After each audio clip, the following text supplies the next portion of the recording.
Hola, mi nombre es Eduardo Yang. Soy médico internista y trabajo en neurofarmacología clínica desde hace muchos años, más de 20 años.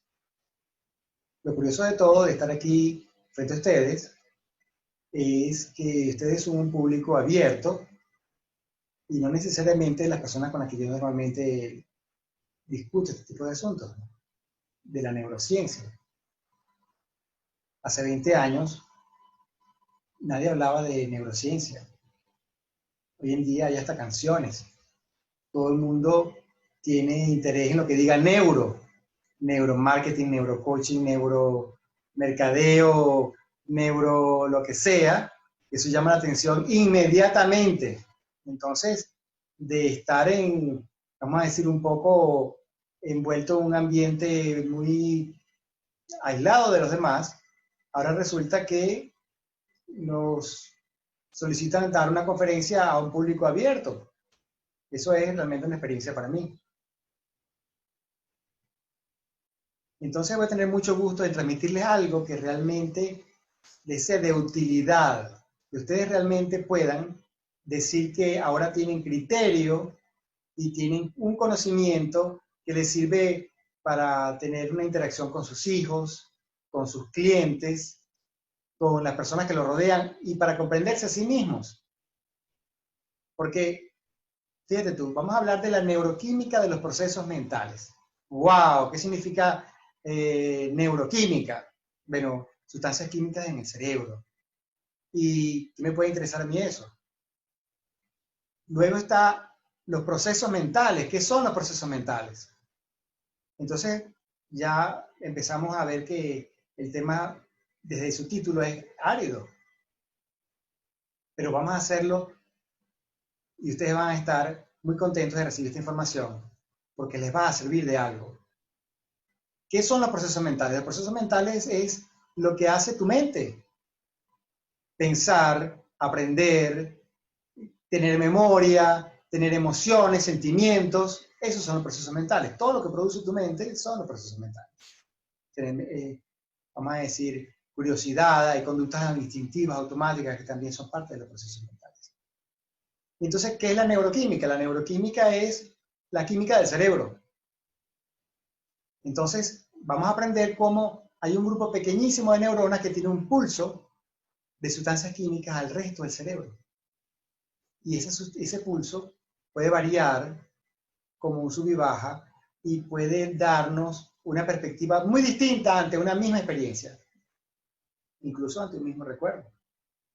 Si en un momento dado te encuentras funcionando de esta manera y recuerdas algo, lo recuerdas como que desagradable, que tu vida como que no tiene unos recuerdos de infancia muy bonitos, y de pronto pasa la situación contraria y dices, oye, pero qué bella mi vida, que... Entonces la memoria no es fiel por la neuroquímica de los procesos mentales. Vamos a tratar de dar una información, les voy a dar una información que sea captada de forma tal de que tengan ustedes un poco más de criterio. Porque la información que yo encuentro en los medios sociales o en el ambiente en general es tal que está un poco, uno se nota, pues que está hecha para vender algo o está hecha para simplificar un concepto en demasía. Y este concepto, por ejemplo, la serotonina es el neurotransmisor de la felicidad, nada más alejado de la realidad. Es decir, la serotonina es una sustancia química en el cerebro que produce tanto alegría, motivación, sueño, hostilidad, contracturas musculares, procesos alérgicos. Es decir, es una sustancia que funciona para todo. Y eso en el cerebro, donde se produce el 5% de la serotonina. En el cuerpo se produce el 95% y funciona para 1000 otras cosas como la coagulación, regulación de la inmunidad, movimiento intestinal, el flushing que alguien puede hacer en la cara, la produce muchas veces la serotonina. Entonces, vamos a aprender mucho y yo voy a tener mucho gusto en darles esta información y voy a hacerlo de la forma más didáctica, de la forma más easygoing y vamos a disfrutarlo mucho. Para entender lo que son los procesos mentales, es bueno tener una idea de cómo está configurado el sistema nervioso central. Entonces deben saber que hay una corteza cerebral, ¿verdad? Que está dividida en dos hemisferios, que adentro hay una cosa que se llama sistema límbico, que procesa las emociones y la memoria de nuestras emociones. Porque no es lo mismo tener un recuerdo que asociar el recuerdo a la emoción correspondiente. Entonces, ese hilo conductual de la memoria, que tiene perlas de colores, entonces cada perla representa una emoción diferente. Eso lo hace el sistema límbico.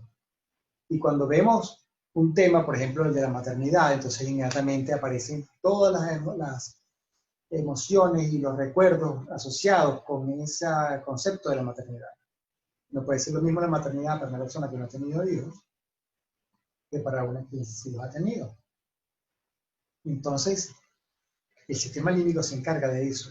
Y está tremendamente asociado, por ejemplo, con los olfatos, con los olores. El olfato está directamente asociado con el sistema límbico. De forma tal que son tremendamente importantes los recuerdos olfativos en torno a la memoria y a aquellos recuerdos muy antiguos, por ejemplo, el olor dulce de la leche materna. Eso es algo que termina siendo muy evocador y muy tranquilizador para las personas a cualquier edad. Eso lo hace el sistema límbico. Tenemos una corteza, entonces, que razona, y tenemos un sistema límbico que asocia lo que estamos, de lo que estamos conscientes con los recuerdos antiguos. De forma tal que, aunque estemos viendo algo muy agradable en un momento dado, de pronto, si tenemos un recuerdo que no está, vamos a decir, siendo muy beneficioso, la reacción no va a ser ante lo que estamos viendo nada más, sino que lo que estamos viendo con la memoria del sistema límbico. Y hay un sistema un poco más primitivo, verdaderamente importante, que es el que llaman el sistema reptil, que es el sistema reticular. Hablan de reticular como una red, ¿verdad? Como algo que está enmarañado, que está muy mezclado, que es difícil de deshojar en sus partes. No, así es el sistema reticular. El sistema reticular se viene a estudiar con más detenimiento y con más precisión a partir de las sustancias que libera, ¿verdad? A partir de cada una de las sustancias que libera.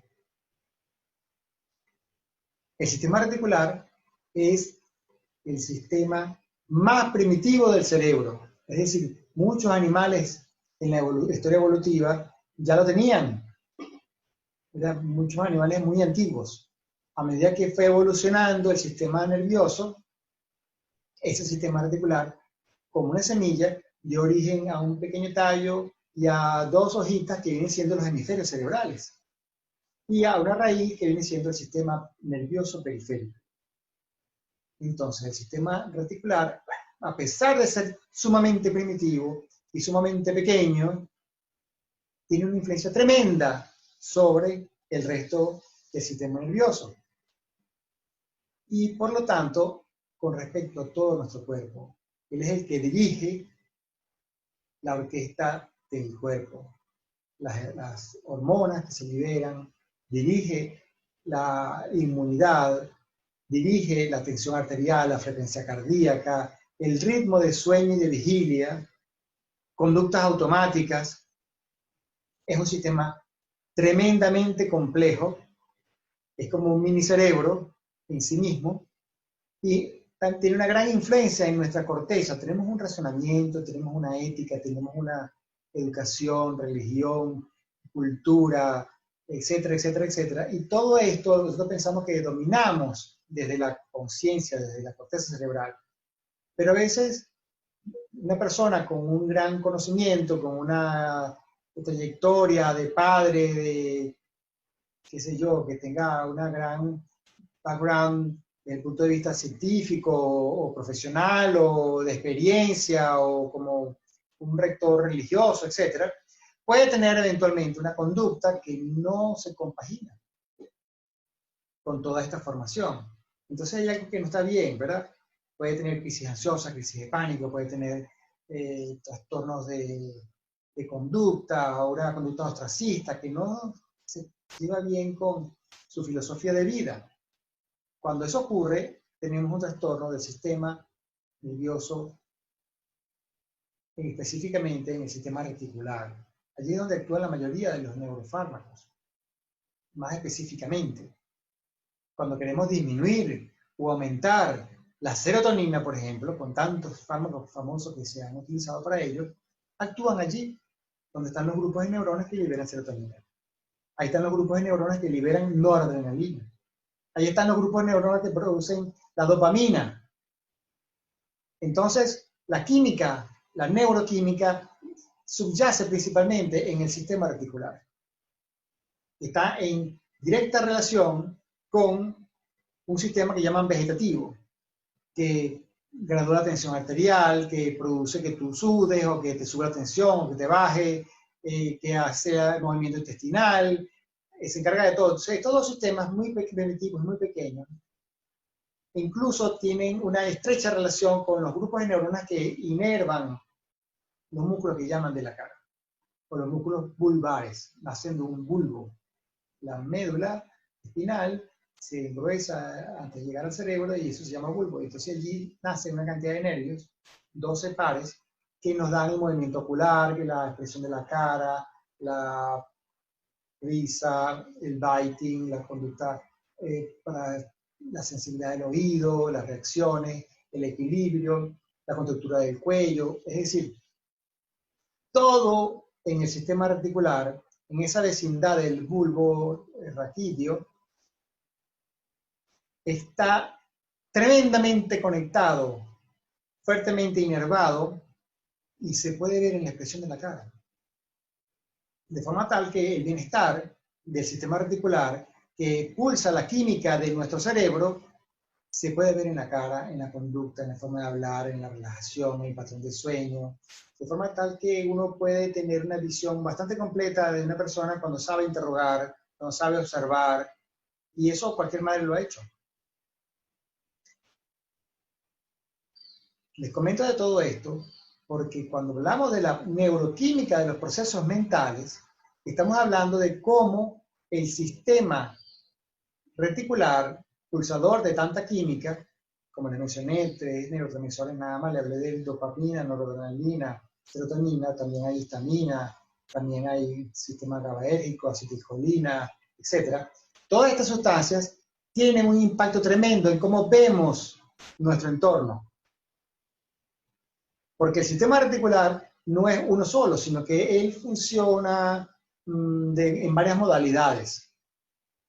Cuando está en modo, que nosotros llamamos, lo que hemos trabajado en esto y tenemos una publicación al respecto, en modo RAFE medio, es un grupo de neuronas que libera serotonina y que nos prepara para atacar, para defendernos, para estar protegidos, tensos, hiperalerta cuando vamos a la casa.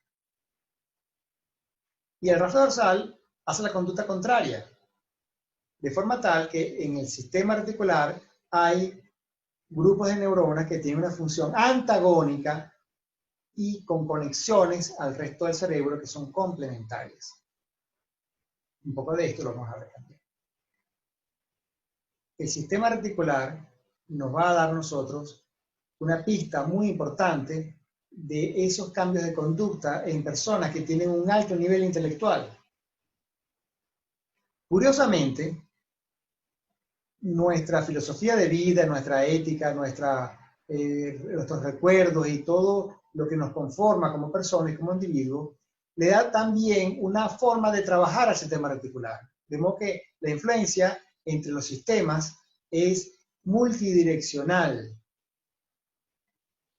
Tú puedes tener un sistema reticular listo para la pelea permanentemente y tienes algo que no compagina con él. Cuando tú tienes un sistema reticular muy potente, te puedes enfermar. Cuando ese sistema reticular funciona y se queda atascado en una de las posiciones, porque ellas deben actuar de una forma, vamos a decir, muy cíclica. Las personas pasan por diversas emociones en el día, dentro de un rango, y eso mismo se ocurre durante la noche, durante el sueño, entonces ocurren las etapas del sueño, que también las define el sistema reticular. Entonces, ¿cuáles son los procesos mentales? Los procesos mentales, pensar, memorizar, usar la inteligencia, la conciencia, las emociones primarias, las emociones más complejas que se asocian con recuerdos, los sentimientos, están muy influidos por el sistema reticular. Por ejemplo, para estar conscientes, para estar despiertos, necesitamos noradrenalina. Si no hay noradrenalina, de un grupo específico de neuronas que trabaja con el rafe dorsal. Cuando esas neuronas están descansadas, tienen un firing que se llama, una disposición a liberar noradrenalina a nuestra corteza, y nuestra corteza, que es un motor, percibe esa gasolina y funciona. Es decir, nuestra inteligencia es una función del descanso, porque el sistema de la noradrenalina que trabaja con el rafe dorsal necesita descansar para poder estar útil. Nuestra inteligencia es una función del descanso y se activa con noradrenalina. Ahora, cuando queremos prestar atención, mucha atención en un tema específico, entonces ahí hace falta una cosa llamada dopamina cortical, mesocortical, en la zona del cerebro a la corteza cerebral, la produce un grupo de neuronas. Esta dopamina mesocortical, producida por varias neuronas en realidad, esa dopamina te da atención. Cuando tienes poca de esa dopamina, entonces no tienes mucha atención y solo prestarás atención a lo que realmente te gusta. Cuando hablamos, por ejemplo, de otras funciones como la memoria, el ácido glutámico es sumamente importante. Cuando hablamos, por ejemplo, de la calidad y profundidad del sueño, la serotonina es muy importante. Cuando hablamos de, ¿qué le puedo decir yo? Cada función del sistema, cada proceso mental requiere de combinaciones de sustancias químicas. Hay unas que predominan y otras que ejercen su función de manera bastante importante en forma individual, pero otras no, otras funciones requieren el compromiso de muchas sustancias. El sistema reticular tiene esa forma de funcionar como un sub y baja. Tiene noradrenalina, dopamina, serotonina y otras sustancias de unos grupos neuronales, y de otros grupos neuronales también tienen las mismas sustancias. De modo que no es posible hablar de que la dopamina, la serotonina es el neurotransmisor de la felicidad, cuando en realidad es un conjunto de neurotransmisores. Cuando predomina el rafe dorsal, que trabaja con una región que se llama mesolímbica, que da alegría, que da... Ahora, ¿qué pasa? ¿Por qué les comento esto? Vamos a hablar de algo práctico. Fíjense ustedes. Si un animal está con una conducta automática merodeando, ¿qué está buscando? Está buscando pareja, comida, refugio. Está buscando, tiene la mente abierta, está analizando todo lo que encuentra y tiene sobre todo movimiento. Entonces, ese núcleo de rafe dorsal está asociado con un grupo de neuronas que mejora la motilidad, la actividad motora. Cuando también el análisis y la emoción, la alegría.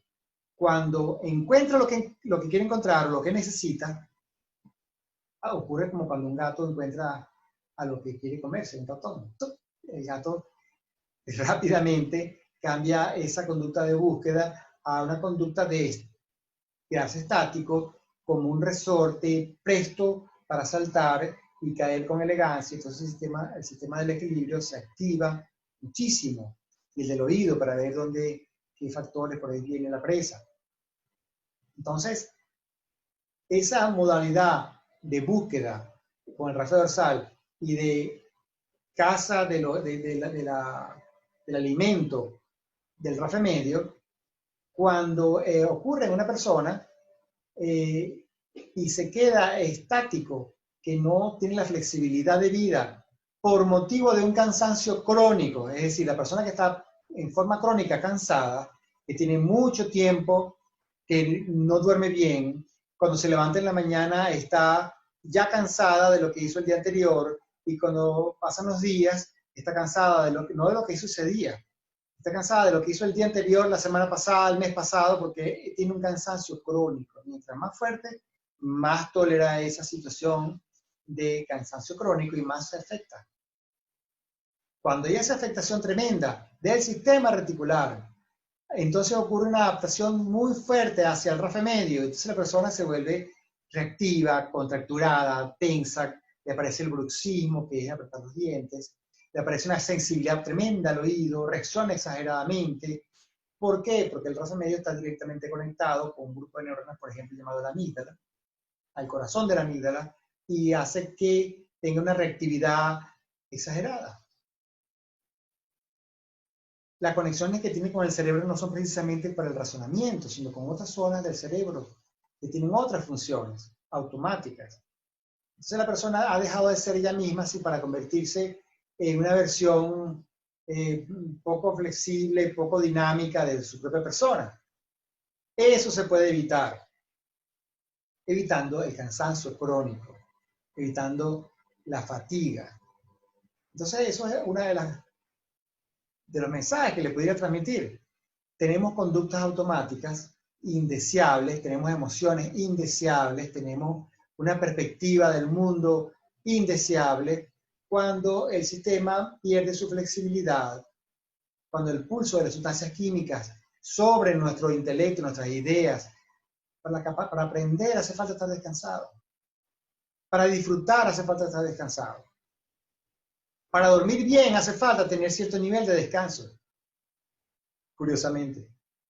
De forma tal que cuidemos nuestro descanso, cuidemos nuestras ideas, porque también ocurre que nuestros procesos mentales influyen tremendamente en la facilidad con que el RAF medio se activa y todos sus amigos químicos, y con la facilidad que el RAF dorsal se active. Si tú tienes una mente que yo me cuido hasta de lo que pienso, de lo que deseo me cuido.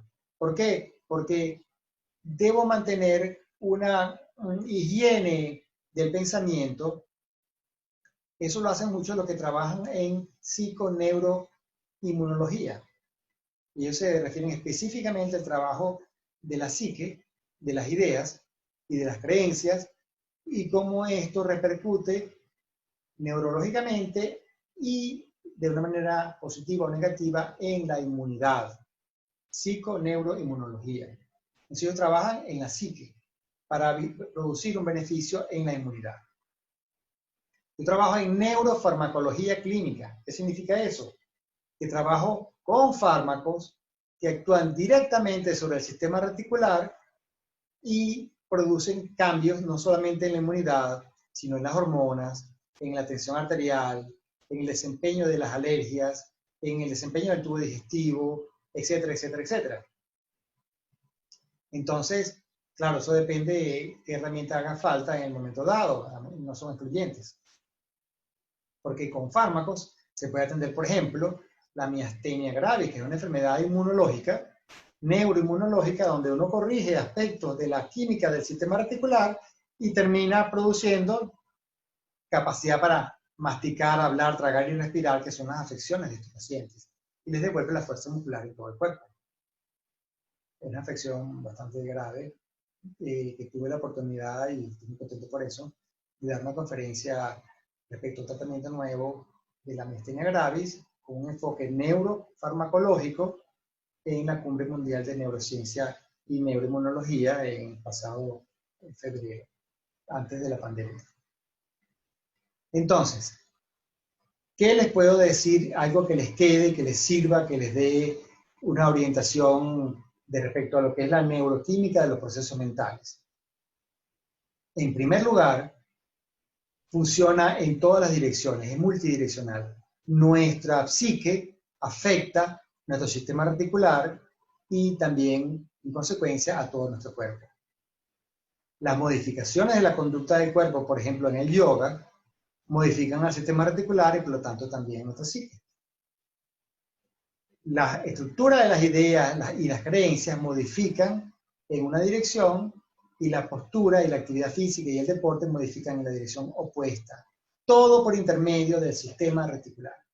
Porque el sistema reticular es el sistema más primitivo, es el sistema que se encuentra como una alcabala de todo lo que viene de tu sistema central hacia la periferia, en el bulbo, Y todo lo que viene de la periferia hacia tu sistema central, todo pasa por el sistema reticular, lo que baja y lo que sube. Entonces el sistema reticular, de una manera fantástica e increíble que no viene al caso explicar ahora, influye en esa doble vía de nuestro cuerpo, nuestra psique. Entonces, tenemos que mantener la salud de una manera integral, cuidando nuestros pensamientos, la higiene del pensamiento, la higiene del sueño, la actividad física, la alimentación, y todo en conjunto nos va a dar muchos mejores resultados para la vida y espero que esto les sirva de algo. Estoy listo para contestar a sus preguntas.